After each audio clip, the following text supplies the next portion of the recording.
You went for it on 4th down at your own 30, and James Franklin's explanation was, "We thought points would be at a premium. We wanted to stay aggressive." That was his reasoning. "We want to remain aggressive."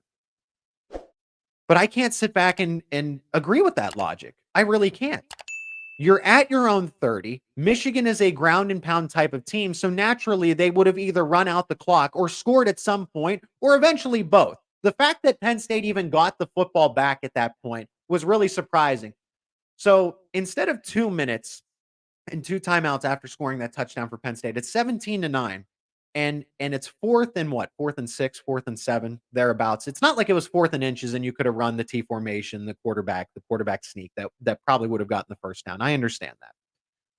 But it's 4 minutes, you're down 17-9. Again, once again, a one-score game. This 8-point game where you score and you go for 2. Why are you going for it when your defense to this point has held Michigan to 17 points? It's not like Michigan's offense was consistently pushing Penn State's defense around. They would get their plays. They would get their big plays, the big runs. I know they ran it 32 times in a row. I get that. But Penn State's defense held its own once again. You held Ohio State to 20 points, and up until the late Marvin Harrison touchdown, you did an excellent. You held them to 13 points. And then you held Michigan to 17, right? So why are you not trusting your defense? Flip the field again, put Michigan back at about the 20. Maybe you get a really good punt out of Riley Thompson. It takes a Penn State roll, and you get them inside the 10. You flip some field position. You say, all right, defense, you've been doing it all afternoon. Let's do it one more time. Stop them here, and then we get the football back after a 3 and out, or maybe they get one first down, and still you get the football back with about 2 minutes. 2 timeouts to go, and there you go. There's your game-winning drive set up. But instead, you give Michigan the opportunity to extend this to a double-digit lead by going for it on 4th and 6. It's not like it was 4th and 1, 4th and inches. It was 4th and 6. So a similar type of thing by going for that 2-point conversion, 24-15. Same thing. Going for it at your own 30 on 4th and 6. It did not make sense. Did you not recognize that J.J. McCarthy was banged up? We all saw it? He was not at full strength. So his legs, his playmaking ability was taken out of the game. Michigan clearly wasn't going to throw it. They had him throw it 8 times in that game. Then he's banged up. And I'm not saying like, oh, injuries are great, but Penn State caught a break. I hate to see injuries, but you have to be able to, when a cornerback goes out in a game, right? A cornerback's taken out for injuries or something, or they got to get checked. They got to get checked by the medical team, whether it's temporary or whether it's a full game. What does an NFL or a college football team, what does a good team do? They go target the backup cornerback. So why not go target a Michigan offense that's not at full strength? And you know that Blake Corum and Donovan Edwards are just going to try to run in between the tackles. You had it. You had a situation that benefited you, and you didn't set yourself up for that. And that's coaching. That's coaching. So that leads me to the next one here. Being inconsistent. I mentioned that before the break, but being inconsistent, being afraid to go for it at Michigan's 3-yard line. Points are at a premium. That's all we kept hearing about. We thought this was going to be a low-scoring game, so points were at a premium, right? Why will you go for it on 4th and 6 at your own 30 late in the game when Michigan has proved that they can at least sustain a drive and move the football from time to time, right?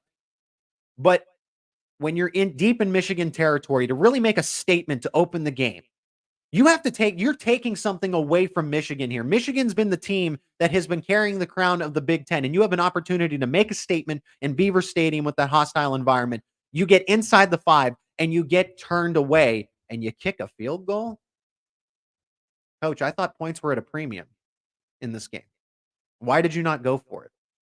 You have a 242-pound quarterback that clearly you were more comfortable using as a runner than as a passer in this game against Michigan. And a lot of this, I don't have a lot of notes. I have some topics listed up on the screen here, but I'm not using notes for the show. This is just kind of the everything that I've thought about from being in the stadium to now doing this live show. You're at the 3-yard line, and you mean to tell me you can't?